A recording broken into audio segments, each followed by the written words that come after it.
Halo guys, halo PRLians dan halo masyarakat yang ada di Kota Manado. Sebentar lagi kita akan memasuki tahapan pemilihan kepala daerah atau khususnya Kota Manado, yaitu tahapan pemilihan wali kota Kota Manado. Selain pemilihan wali kota Kota Manado, akan juga kita hadapi di depan nanti, yaitu pemilihan gubernur. Tapi yang perlu saya sampaikan bukan persoalan siapa calon yang nantinya akan kita pilih atau siapa yang nantinya akan kita usung. Ini sebagai informasi. Kalian ingatkan kemarin di momen sengketa Pilpres di Mahkamah Konstitusi, terdapat dissenting opinion atau di mana 3 orang hakim itu memberikan pandangan yang berbeda. Artinya apa?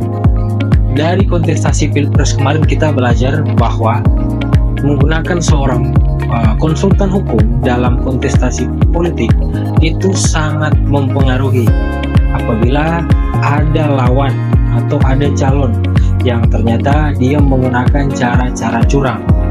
Yang penting bisa dibuktikan.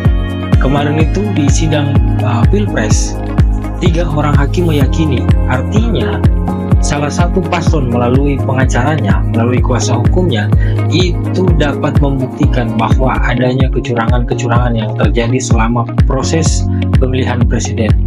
Dan itu menjadi sebuah pesan, itu menjadi sebuah pembelajaran untuk para calon-calon kepala daerah supaya menggunakan konsultan hukum, menggunakan jasa hukum lawyer yang berkompeten di bidang kepemiluan. Karena secara teknis lawyer tersebut harus paham, mengingat terdapat beberapa permasalahan yang bisa kita temui dalam proses pilkada, yaitu ada sengketa proses, ada tindak pidana pemilu, dan perselisihan hasil pemilu. Jadi ingat, buat para calon-calon kepala daerah, jangan lupa untuk menggunakan jasa lawyer agar bisa mengawal proses-proses demokrasi agar tetap pada koridor peraturan perundang-undangan, supaya terlihat hukum itu berjalan dengan sebagaimana mestinya.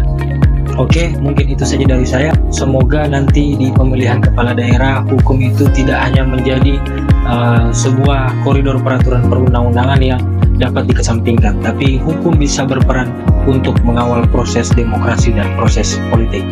Itu saja dari saya. Salam hormat dari Prayoga Rizky Ramilullah atau PRL. Semoga ke depan kita bisa mendapatkan pemimpin kepala-kepala daerah yang punya kemauan dan kemampuan memimpin daerahnya masing-masing. Oke, itu orang guys.